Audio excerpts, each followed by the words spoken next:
After 214 days of imagining what it would be like, it finally happened. Daniel was standing in front of me, near the lockers in the Mania Hall of Northwood High, with a shy smile that could barely contain his nervousness. And in his hand, the rarest photocard of my bias, Jungkook from BTS. It was the special holographic version from the Proof album, an edition I had only ever seen in pictures online. It was the perfect invitation to the prom. What I didn't know was that this shiny piece of paper had already been someone else's yes. My platonic crush on Daniel was one of those classic high school stories. I'd watch him from afar, in the library, focused, with his headphones on, in the cafeteria, laughing with his friends, in the hallway, always holding the door for the person behind him. He had a quiet kindness that drew me in much more than the loud, popular guys.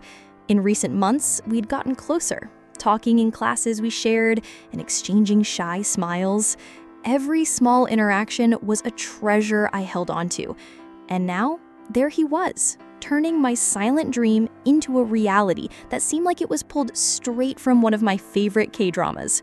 The euphoria of that moment carried me through the rest of the week. My best friend, Mia, nearly had a meltdown when I showed her the photocard. "Livia, do you realize how rare this is?" she said, analyzing the card with an expert's eye. "This card is a legend. For him to have found one of these for you, it means a lot." And I agreed. The gesture seemed to say everything he was too shy to say out loud. It meant he saw me, that he paid attention to the things I loved. The photocard wasn't just an invitation, it was proof. I floated through school, the small card tucked safely in my phone case, a constant reminder that sometimes dreams do come true. The discovery, the fracture in my perfect world, happened by cruel chance. I was at Mia's house on Saturday, planning what we would wear to the prom. While we were looking for dresses online, Mia was distracted, scrolling through old profiles of some people from our school. "Ugh, that's weird," she muttered, more to herself than to me. "What is?" I asked, without looking up from my computer screen. "Remember Isabella?" she asked, mentioning Daniel's ex-girlfriend. Their relationship had been intense and the talk of the school, but it had ended abruptly a few months ago. I remember she posted a photo a long time ago with a super rare photocard Daniel had given her. I was so jealous at the time. The air in my lungs seemed to freeze. Slowly, I picked up my phone and opened the picture I had taken of the card. I showed it to Mia. Was it like this one?" I asked, my voice a thin thread. Mia looked at my screen, and then back at hers, where she had found Isabella's old post. Her face went pale. She didn't have to say anything. In Isabella's post, dated 6 months ago, there it was, the same holographic Jungkook card. The caption read, "The best gift from the best boyfriend. He knows me so well." In that instant, the euphoria that had been holding me up crumbled to dust. Daniel's perfect gesture was no longer proof of his interest in me, but a ghost of his love for someone else. The K-drama had turned into a psychological horror film.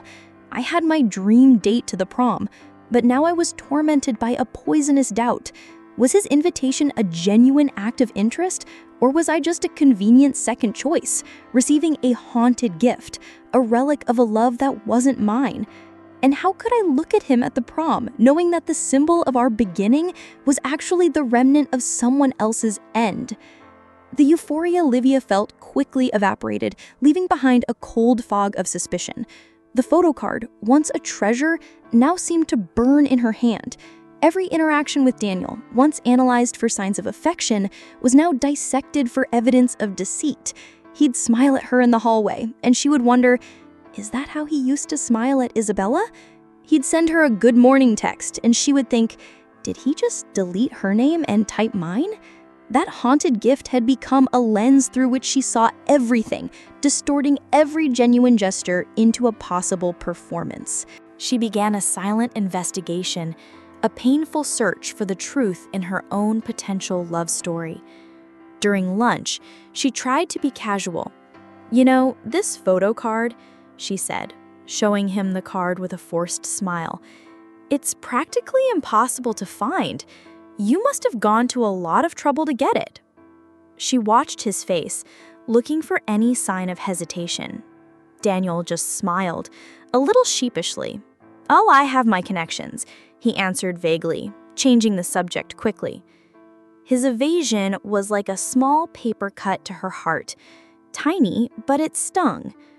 With each passing day, the ghost of Isabella grew more present in Livia's mind, a shadow that stretched over every happy moment, making her question if it was possible to build something new on the ruins of an old love.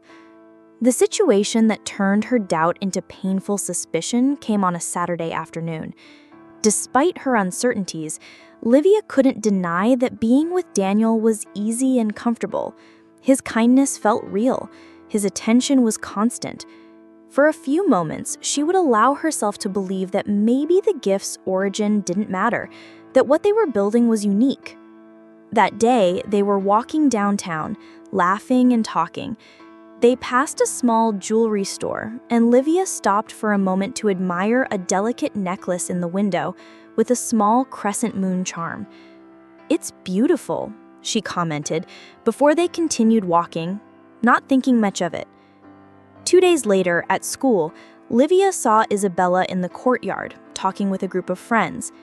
And around her neck, shining in the sunlight, was the necklace, the same moon charm. The air left Livia's lungs. It couldn't be a coincidence. That necklace was the proof. It wasn't just the photocard. It seemed Daniel's romantic gestures, the moments that felt like they were from a K-drama, were a script he had already performed. The haunted gift wasn't just the card.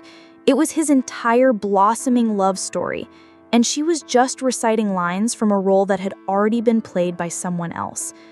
The discovery left her in a state of emotional paralysis. How could she confront him? "Did you happen to give your ex the same necklace you saw me admiring?" The accusation would sound jealous and irrational. She pulled away, becoming distant and quiet. Daniel, confused by the sudden change, tried to get closer. "Livia, is everything okay?" he would ask. "You seem far away." She would just make excuses, trapped in a silent agony. The approaching prom, once a source of joy, was now a source of dread. In a dressing room with Mia trying on her dress, she broke down. Looking at her reflection in the mirror in the perfect dress she had always dreamed of, she didn't see the girl going to her dream prom, she saw an imposter. "I can't go, Mia. I can't spend the whole night smiling at him, wondering if he's comparing me to her, if his touch is a memory or a new feeling." The moment the ground truly gave way happened on the afternoon of the prom. Livia, with a heavy heart, had made a decision. She wasn't going. The pain of canceling was better than the humiliation of living a lie. She picked up her phone to text Daniel. But before she could write the first word, she decided to check Isabella's Instagram. Morbidly curious, Livia opened it. There was a new post.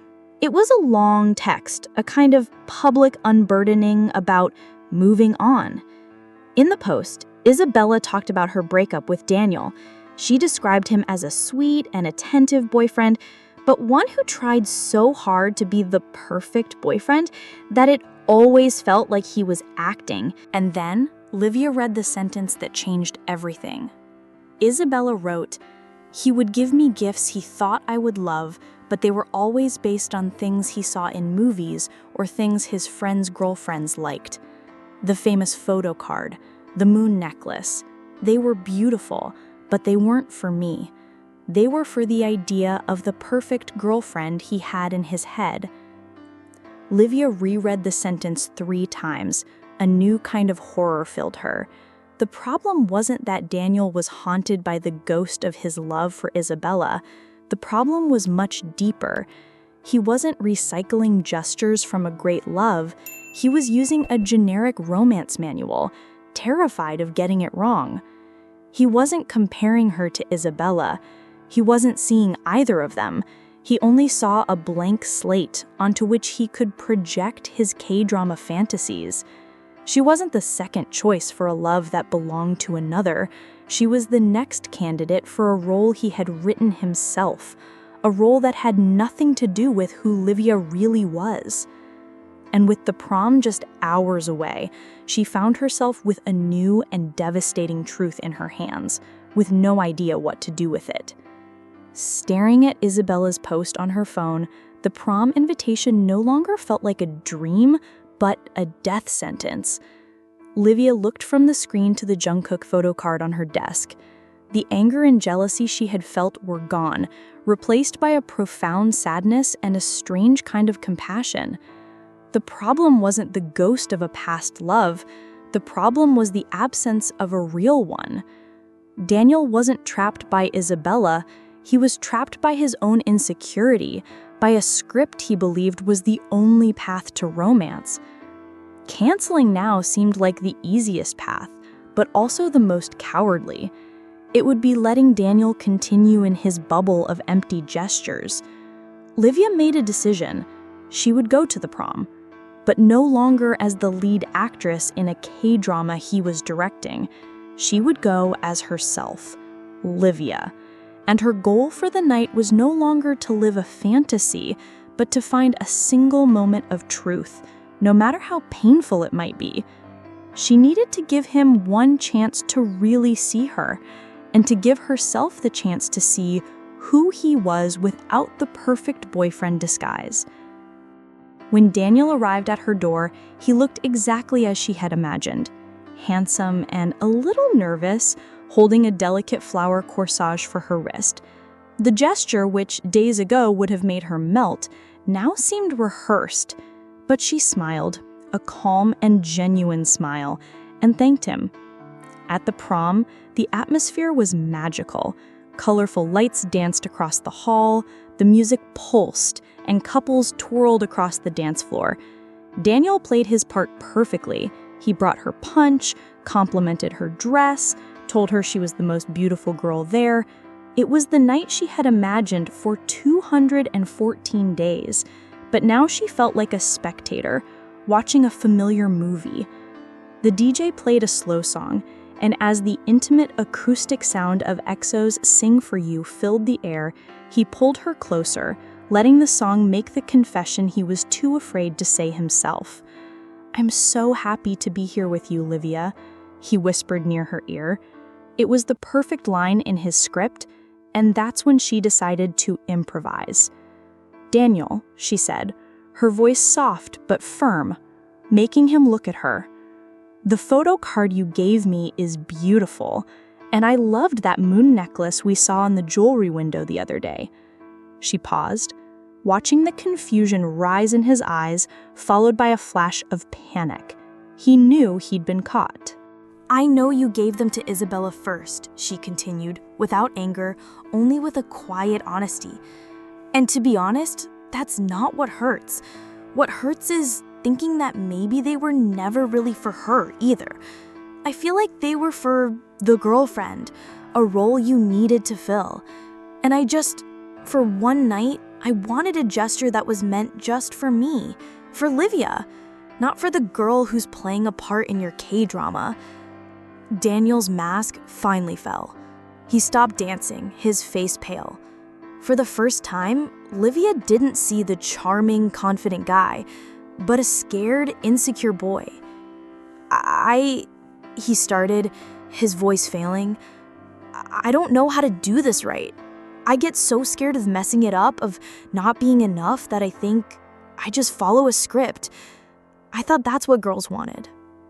His confession was a whisper of vulnerability, more real than any romantic gesture he had ever made. In that moment of raw honesty, the fantasy shattered, but something genuine had the chance to be born. Livia felt the hurt dissipate, giving way to an unexpected empathy. She took his hand. "How about we stopped acting then?" she said softly, "and just be two people at a dance, no script." For the rest of the night, they talked. For real. He talked about the pressure he felt, and she talked about her own fears. They didn't dance again like a K-drama couple. They left the prom not as boyfriend and girlfriend, but as two people who had just truly met for the first time. The epilogue takes place weeks later. The romantic future with Daniel is uncertain, a possibility, no longer a fantasy. But their friendship is starting to form on a real foundation. Livia is in her room with Mia. She looks at the Jungkook photocard on her desk. The gift is no longer haunted. Now it's a reminder of her own strength, of the courage she had to seek the truth instead of settling for a beautiful lie. At school, she and Daniel share a smile. It's no longer the shy, platonic crush smile, but a smile of recognition from someone who shares a complicated secret. Livia's final narration reflects her new wisdom. She learned that chasing the perfection of a K-drama can make you miss the beauty of the real, imperfect people in front of you. She didn't get the fairy tale ending she had dreamed of for 214 days. She got something much more rare and valuable, herself back.